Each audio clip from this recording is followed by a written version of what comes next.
Hello, welcome. Thank you for joining us on this edition of News 2. I'm Sandra Gumansing. Hope everyone had a wonderful transfer day. The issues that face the Virgin Islands are fully being heard from both the national and international community. The Virgin Islands was sold in 1917 from the Danish Empire and transferred to the possession of the United States for military strategic purposes. 100 years later, the Virgin Islands is reacting to the ramifications of the sale. Stephanie Brown reports. Hundreds of residents came out to observe the Transfer Centennial Parade and ceremony earlier today. The Virgin Islands Transfer Centennial Ceremonies hosted several dignitaries from the White House, American Samoa, Denmark, and our own elected officials. Virgin Islands elected officials spoke about political issues affecting the territory, as well as the resilience of VI forefathers that have contributed to this territory, the United States, and the international community. At the commemoration ceremony, officials paid tribute to a little girl that was taken from St. Croix and put on display in a cage at a human exhibit of the West Indies in Denmark. Her death coincided with Virgin Islands Transfer Day forever. Her burial took place precisely on the day that the United States and Denmark conducted their fateful transfer of a land and her people. The chairman of the Centennial Commission stated that the centennial was important because it brought attention nationally to the voting and citizenship rights of Virgin Islanders. Enough been done since 1917 for our people? Clearly not. Is anything owed to the people of the Virgin Islands? Yes. As Americans, we have earned and we are owed through the blood of our loved ones, some of whom have paid with the ultimate sacrifice, the right to vote for our chief executive, the President of the United States. The audience applauded when Denmark Prime Minister spoke on the vigor of Virgin Islanders. The true heroes of the past are the men and women of the Virgin Islands who defied suppression. And as the Prime Minister and Governor Kenneth E. Mapp were delivering their speeches, protesters were heard in the background advocating for self-determination, contrasting the governor's words. This is sovereignty of 100 years. It is about time we focus on being independent.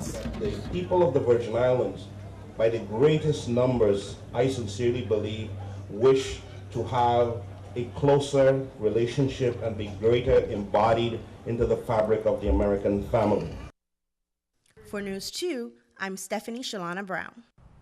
And the crowd was sprinkled with Virgin Islands residents, stateside tourists, and visitors from Denmark for the Transfer Day Parade in downtown Christiansted.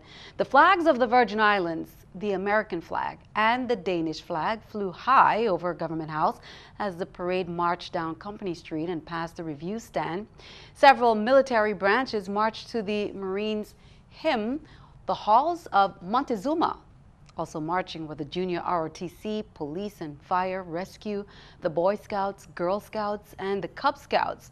Marching bands from Central High School and the St. Croix Educational Complex brought their high energy and flair to appreciative parade goers. The parade, a prelude to the main ceremonial events, offered a symbol of the diversity and complexity of Transfer Day.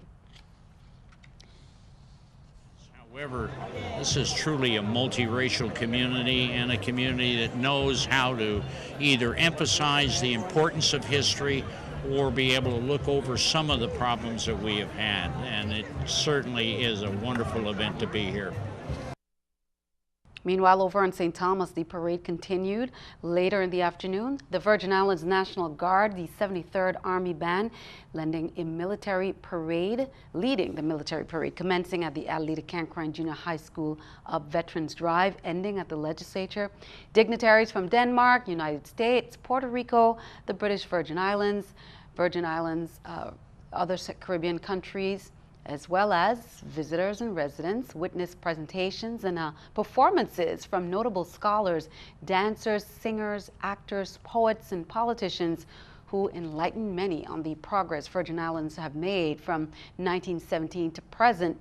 Immediately following the ceremony, live performances continued on site with several cultural dance companies. And be sure to count on 2. We'll have more highlights from St. Thomas's events. While Transfer Day was for the most part a celebration, not all Virgin Islanders found a reason to celebrate. As we mentioned a little earlier, the marches in St. Croix Parade consisted of military and junior ROTC units, members of the police and fire departments, high school bands, and other groups. There was also a marching group protesting the Virgin Islands Centennial Celebration and Transfer Day as a whole. Their concerns revolve around several issues: self-determination and decolonization, which is an opinion shared by others as well.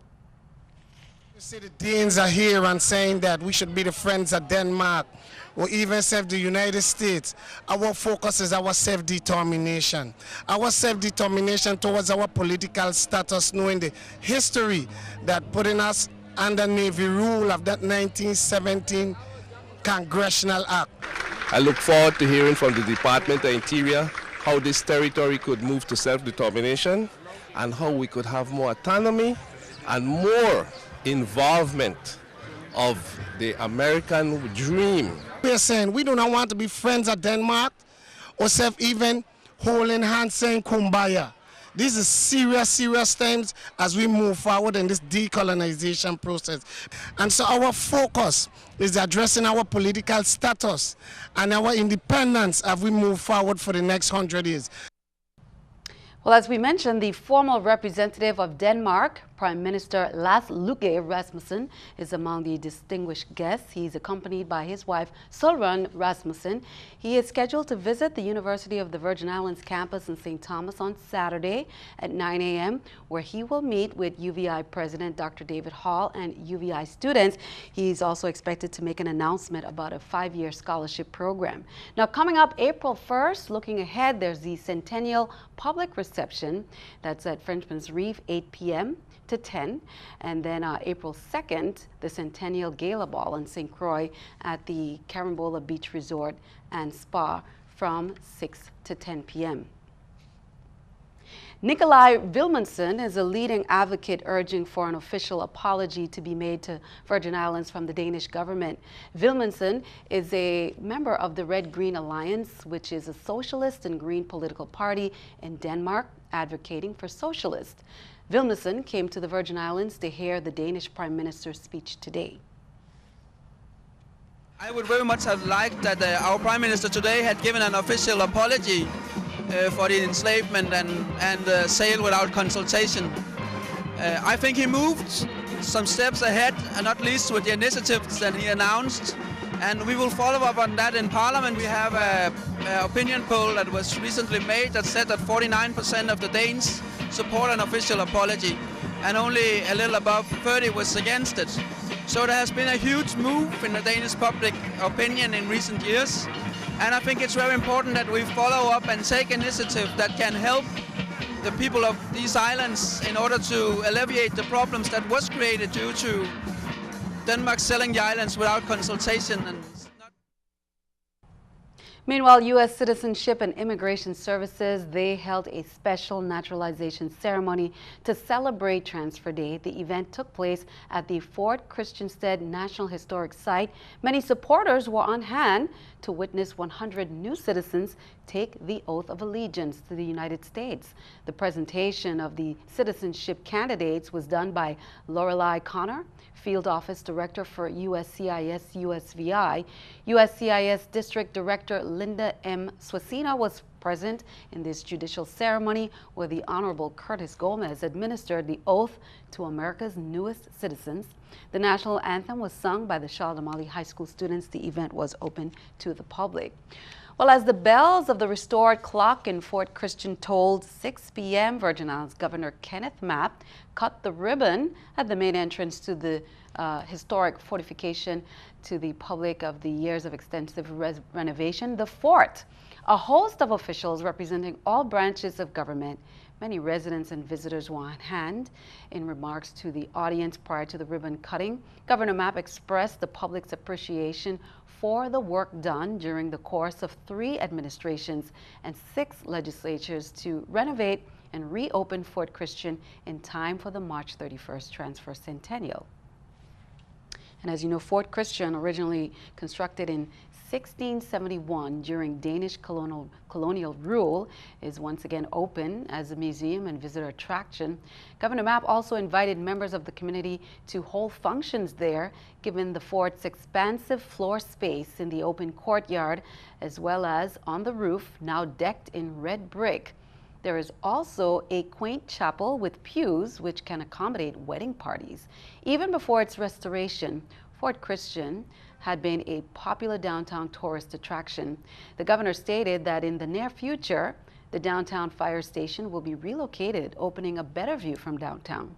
The completely restored fort is listed on the National Register of Historic Places in 1977.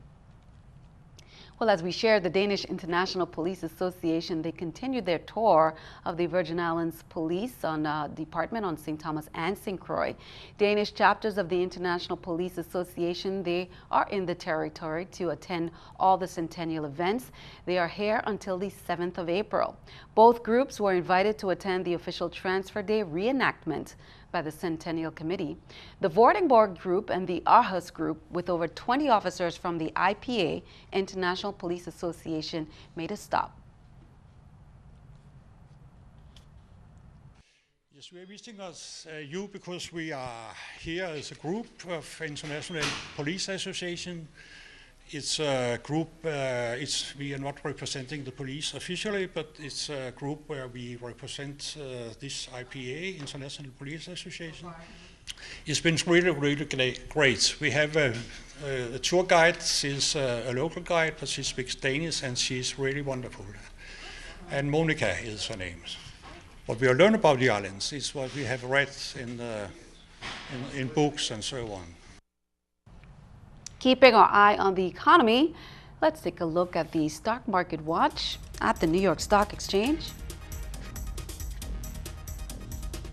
According to the numbers, we can see everything down. The Dow 65, NASDAQ 2, S&P 500 down at 5.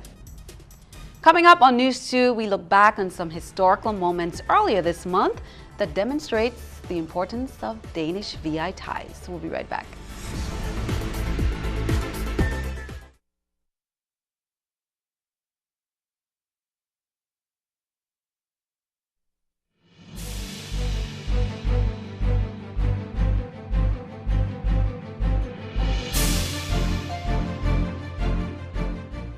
Welcome back. Well, here's a little history refresher. The Virgin Islands were known as the Danish West Indies until 1917, when the territory was purchased by the United States for $25 million. The sale stemmed from World War I, when the islands had become a financial drain to the Danish government. Meanwhile, the U.S. was interested in the island chain to block German submarines penetrating the Atlantic and Pacific Oceans via the Panama Canal. On January 25th, President Woodrow Wilson issued a proclamation setting forth the treaty. March 31st, 1917, the transfer was officially observed on both St. Thomas and St. Croix. The Centennial Commission had been established for this specific 100th anniversary of the transfer. March 31st of every year is recognized as the official transfer day in the USVI. The Virgin Islands Humanities Council has a DVD and study guide entitled Transfer Day Perspectives. Well, the office of Senator Myron Jackson held a community engagement earlier this year to showcase the completed drawings of the Danish students from the Aarhus School of Architecture and Royal Academy of Fine Arts School of Architecture to rehabilitate the J. Antonio Jarvis Elementary School complex. Entitled In Search of Identity Centennial Project, the public was invited to see the completed drawings.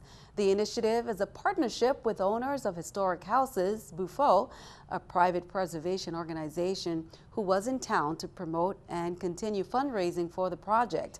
The drawings were on display. They were completed, and everything by about 30 students who spent 3 weeks in February and March 2016 on both islands, donating their time to measure and draw the sites, which were slated to become National Museum and a School of Conservation of the Arts on St. Thomas and a School of Architecture on St. Croix. The project was facilitated by Senator Myron Jackson. The Svanen and Thera vessels sailed into the Yacht Haven Grand. The sailing vessels, Svanen and Thera, a 60-foot Bermuda sloop-rigged international open ocean racers that were here competing in the St. Thomas International Regatta from March 24th to the 26th. The Danish government and Mr. Soren Black from the Danish Council extended wonderful opportunities for students and teachers to visit and engage in the vessels that were in the territory for the commemoration of the transfer centennial. Now, both of these vessels were designated warships, but they are used almost exclusively to train young cadets to become professional sailors and officers. You're looking at the tall ship right there, the Denmark. It's still in the territory. It's scheduled to arrive to St. Croix a little later this week. At 234 feet, it is a much larger training ship and international nautical ambassador for the government of Denmark. For the last 6 months, AP English Language and Composition students at CAHS had been hard at work on a collaborative research project with high school students from Denmark that shed some light on an aspect of VI history. Now, recently, the CAHS students welcomed 24 Danish students from the Haderslev Cathedral High School in Denmark to embark on 3 days of research, sharing, and they presented their findings at CAHS. Here's more. This project has been an experience of a lifetime, and we hope that this energy between us will cultivate lasting friendships and meaningful work between us. CAHS students saw their hard work come full circle. On Wednesday, March 1st, they welcomed 24 Danish students from Haderslev High School in Denmark and embarked on 3 days of research, sharing, historical field trips, and a roundtable discussion. We are traveling in the footsteps of the Moravians, and they led us here. From whom the United States purchased the island in 1970. Open drains lead water from torrential rain. For the last 6 months, AP English Language and Composition students, they have been hard at work on this collaborative research project. The role that the Moravians played in the education of the slaves in the then Danish West Indies had a great impact on education as we see it today. So it's imperative that they know this. Once they gather this information, it'll last them a lifetime. Their research was titled the Centennial Collaboration Project. What's really interesting to me is that you have taken a particular interest in the history of the Danish involvement in the Danish West Indies. Just last night I was reading a piece on this issue, and I found out that many scholars in Denmark didn't begin to do serious research in the Danish West Indies until very late. Let me say this though, 50 years ago, a group from Charlotte Amalie High School visited Denmark for the semi-centennial, which was the 50th anniversary of the transfer. And that was the first time that I went to Denmark because I was principal of that school, of this school at that time.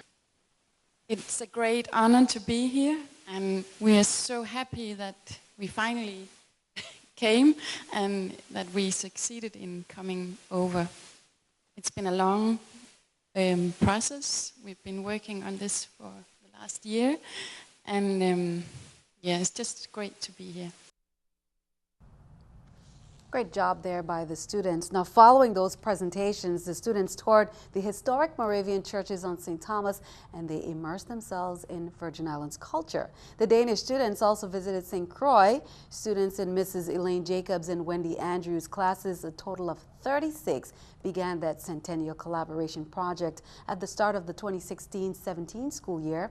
It was inspired by Mrs. Jacobs' visit to Denmark in April 2016 with UNESCO's Transatlantic Slave Trade Program.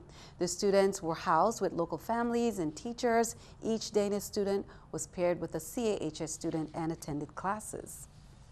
The Centennial has given residents a lot to think about. The history and culture of the territory is and will always forever directly be linked to Denmark. Both Virgin Islanders and Danish citizens are moving forward in our shared history and Danish archives. Releasing important information is now available. Stephanie Brown reports. Valuable documents containing pieces of Virgin Islands history have been unavailable for a long time. After the sale of the Danish West Indies to the United States in 1917, documents were dispersed between the U.S., Denmark, and some material stayed in the territory. March 1st, 2017, the Danish National Archives opened online access to all its digitized records from the time when Denmark was a colonial power in the West Indies as well as in this territory. On this website, you can read about and get to know this part of Danish history as well as our Virgin Islands history. Organizations such as the Landmark Society operating at the Wim Museum has also treasured archives that residents can utilize, as well as they have the ability to help navigate through the newly published Danish records. First of all, our database has a lot of information, a lot of records. The census is from 1815 up to 1911. We have a lot of church record. We have the emancipated slaves, the free slaves, the free coloreds, some school lists, vaccination lists, vital statistics, and many more. Both local residents and Danish citizens can benefit from information that is contained in these documents. One Danish citizen visiting the territory sought for a deeper understanding of his ties to the Virgin Islands. I'm from Denmark, and my grandfather was one of the Lutheran pastors here on St. Croix. He founded the church, King's Hills Lutheran Church, in 1912. Where he was the founder, and we are here because of the 100 years jubileum. As the territory observes the transfer centennial, Virgin Islanders have begun open dialogue in community forums, online groups, and in the education system, further exploring political status, identity, culture, and family genealogy. For News 2, I'm Stephanie Shalana Brown. Be sure to stick around. Your News 2 AccuWeather forecast comes your way next.